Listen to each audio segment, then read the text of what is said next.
मिठो के लिएर आयौँ आप टिप्योरी आएको गाइस त्यो उयो माथि तलतिरबाट हामीहरू आँप टिपेर आयौँ हामीले यहाँ तलबाट मामु मम्मी म चढेको गाइस झारे दुई तिनवटा झार्न त झारे कि कमिलाले चिलेर अनि हाम्रो सोल्टीलाई झार्न लगाएको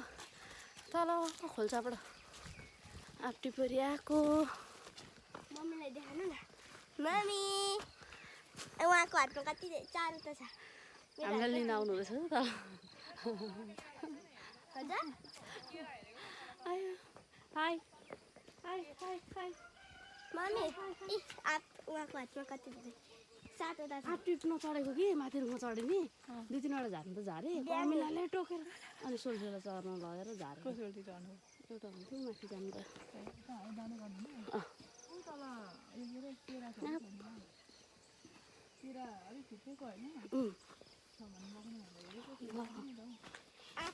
तित्री हेर्न लगाएको कि तित्री एउटा त सुकिगएको रहेछ नि हाम्रोतिर त गाइस अर्ग्यानिक फलेको यसरी कोला तित्रीहरू घरमा घरकै बारी झारीको है यो हाम्रो आफ्नै बारीको यो आँप साँधेर खान कति मिठो हुन्छ बाटो चाहिँ यस्तो छ गाइस भएको थियो होइन हिजो खाएको नि एउटा मलाई त त्यतिखेर खाने मलाई हो त्यो नुन खोर्सानी साँधेर लिएर आएर छन् त्यो बहिनीले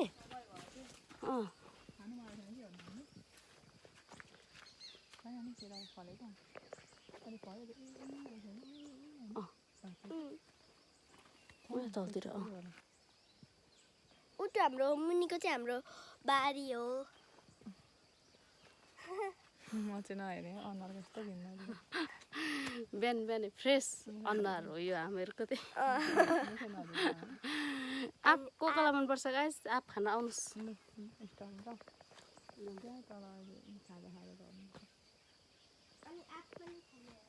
अर्ग्यानिक बारीको कोलाहरू गाइस हेर्न सक्नुहुन्छ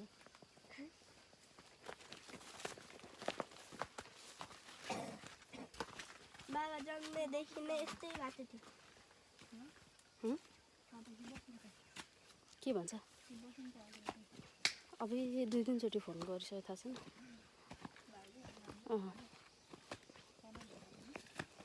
त्यही त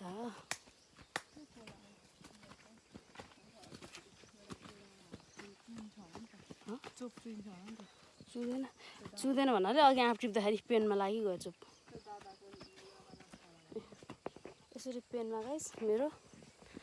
रेडी भएर निस्केको अरे सबै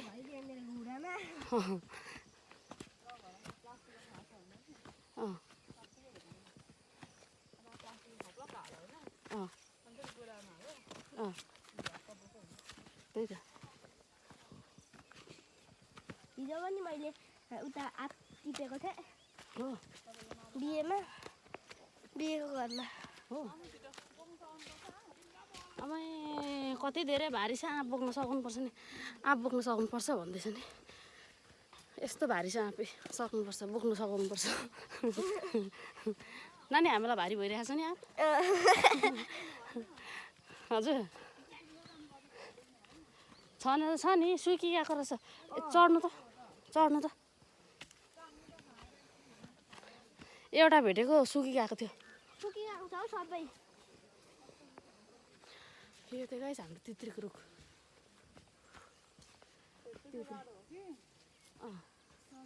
माथि फलेको छ गाइस तित्री टिप्नु त कस्तो त उयो नपाएको भए त कस्तो मिठो हुन्छ हौ नुनसँग चोपेर खान अस्ति त म यहाँ चढेर झर्नै नसकेको छ बजेको कसरी झर्न सक्नु हाम्रोतिर त बेसी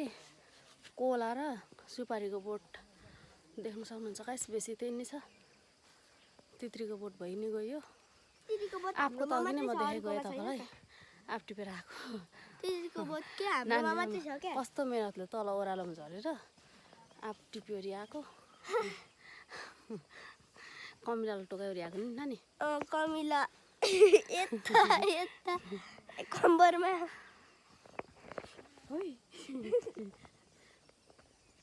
मम्मी कहाँ बादल जस्तो त्यसले त तपाईँलाई पनि थाहा छ ऊ त्यहाँ हुनुहुन्छ त्यो चरी तित्री टिपिदिनु हुँदैछ म त अघि नै काबु भयो नि कमिलालाई सानो चियो त रुखमाथि चढ्दा चढ्न त सकिन्छ कि गाइस तर त्यही हो कमिला छ कि त्यसले नै अलिकति साह्रो पार्छ हुनुहुन्छ टिपिदिनु हुँदैछ खाइरहेको थिएँ भरेको कमिला त मेरो कम्मरमा पाइरहेको थियो अर्ग्यानिक तित्री तर सुकिगएको होला र पो त नि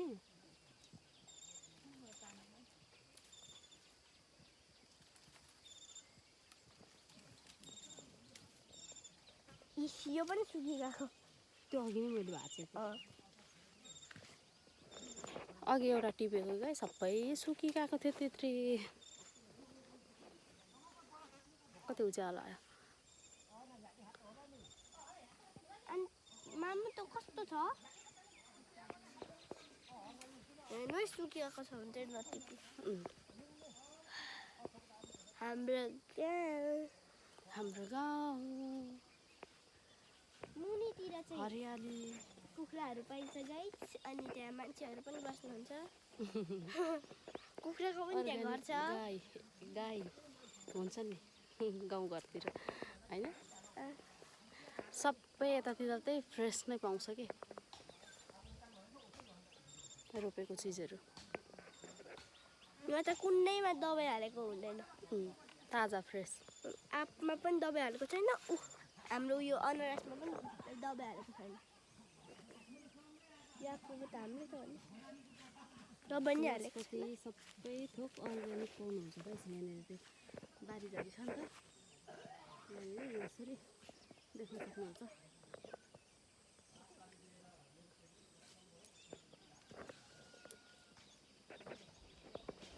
अघि चाहिँ कोला लाने भनेर झापा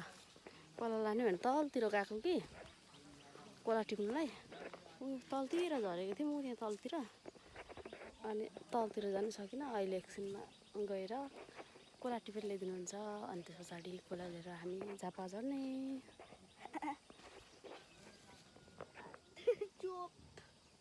हातभरि चोप लगाएर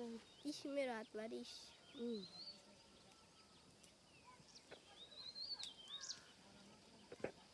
त्यहाँ अमलाको बोट छ हाम्रो गाउँ कस्तो लाग्यो गाइस हजुरहरूले तपाईँलाई चाहिँ कस्तो लाग्यो हामीलाई चाहिँ एकदम राम्रो आफ्नो गाउँमा ताजा फ्रेस ताजा चिज खाना यसरी होइन कति राम्रो हुन्छ राम्रो लाग्छ होइन देख्न सक्नुहुन्छ अमिलो नै हुँदैन तित्री टिपेर आइसक्नुभयो मुस्किलले झर्नु हुँदैछ रुखबाट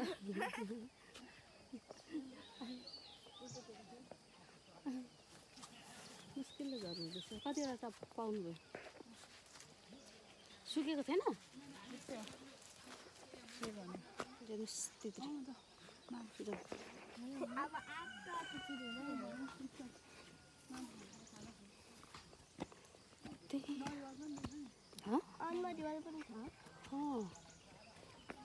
फ्रेस नरिवल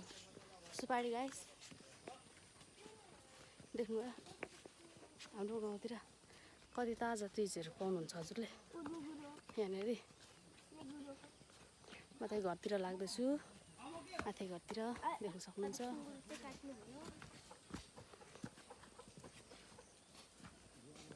कुखुरा पनि बस्छ त गाइस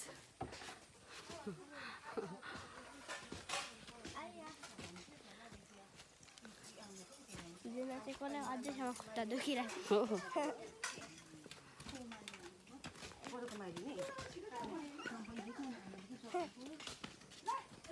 पोखरा आइपुग्यो गाइस त्यहाँ तलबाट